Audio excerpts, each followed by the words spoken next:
singkol ng sitaw at ampalaya.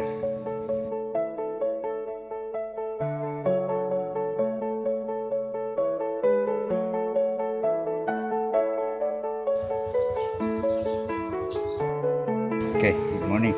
Dito tayo ngayon sa ating garden. Titingnan natin yung ating mga sitaw.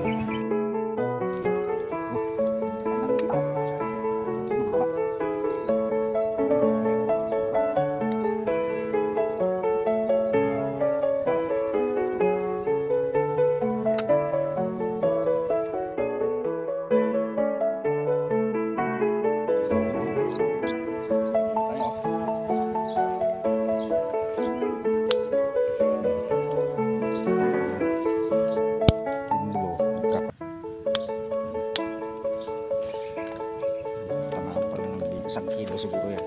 Isang kilo na to.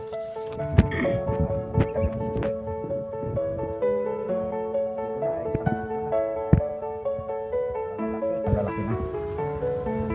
Okay. Sharing is caring. Unang harvest natin ng ampalaya at